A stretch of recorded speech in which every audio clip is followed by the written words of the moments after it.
1 Chroniques, chapitre 16.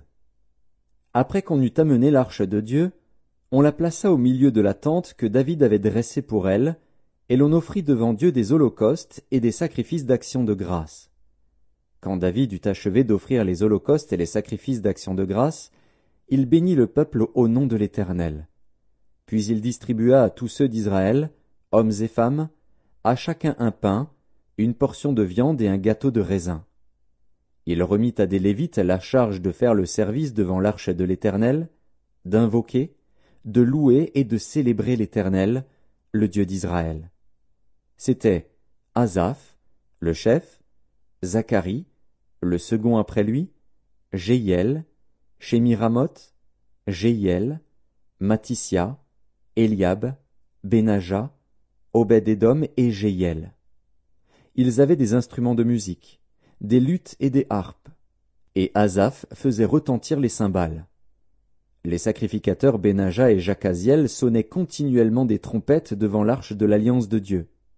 Ce fut en ce jour que David chargea pour la première fois Asaph et ses frères de célébrer les louanges de l'Éternel. Louez l'Éternel, invoquez son nom, faites connaître parmi les peuples ses hauts faits.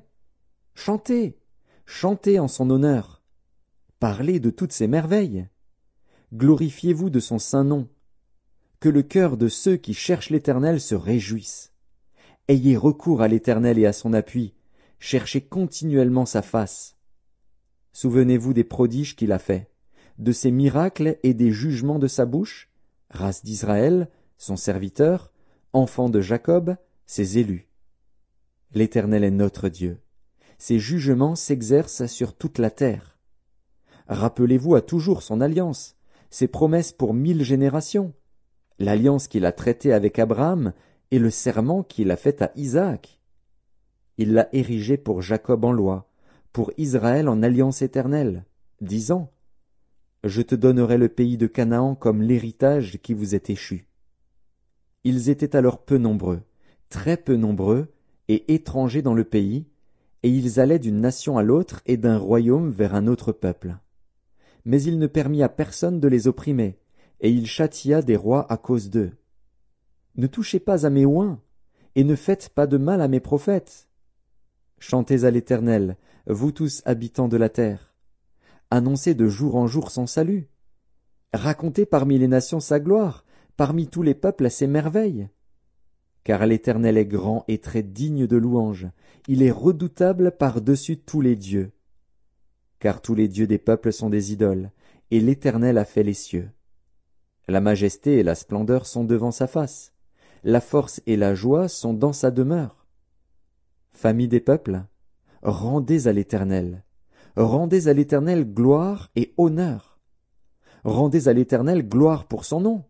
Apportez des offrandes et venez en sa présence. Prosternez-vous devant l'Éternel avec de saints ornements. Tremblez devant lui, vous tous habitants de la terre. Le monde est affermi, il ne chancelle point. Que les cieux se réjouissent, et que la terre soit dans l'allégresse. Que l'on dise parmi les nations, l'Éternel règne. Que la mer retentisse avec tout ce qu'elle contient. Que la campagne s'égaye avec tout ce qu'elle renferme. Que les arbres des forêts poussent des cris de joie devant l'Éternel, car il vient pour juger la terre. Louez l'Éternel, car il est bon, car sa miséricorde dure à toujours. Dites, sauve-nous, Dieu de notre salut, rassemble-nous et retire-nous du milieu des nations, afin que nous célébrions ton saint nom et que nous mettions notre gloire à te louer. Béni soit l'Éternel, le Dieu d'Israël, d'éternité en éternité. Et que tout le peuple dise Amen, louez l'Éternel. David laissa là, devant l'arche de l'alliance de l'Éternel, Asaph et ses frères, afin qu'ils fussent continuellement de service devant l'arche, remplissant leurs tâches jour par jour. Il laissa Obed-Édom et Osa avec leurs frères, au nombre de 68, Obed-Édom, fils de Jéduthun, et Osa, comme portier. Il établit le sacrificateur Tsadok et les sacrificateurs, ses frères, devant le tabernacle de l'Éternel, sur le haut lieu qui était à Gabaon, pour qu'ils offrissent continuellement à l'Éternel des holocaustes, matin et soir, sur l'autel des holocaustes, et qu'ils accomplissent tout ce qui est écrit dans la loi de l'Éternel, imposée par l'Éternel à Israël. Auprès d'eux étaient Éman et Jéduthun, et les autres qui avaient été choisis et désignés par leur nom pour louer l'Éternel. Car sa miséricorde dure à toujours. Auprès d'eux étaient Éman et Jéduthun, avec des trompettes et des cymbales pour ceux qui les faisaient retentir, et avec des instruments pour les cantiques en l'honneur de Dieu. Les fils de Jéduthun étaient portiers. Tout le peuple s'en alla chacun dans sa maison, et David s'en retourna pour bénir sa maison.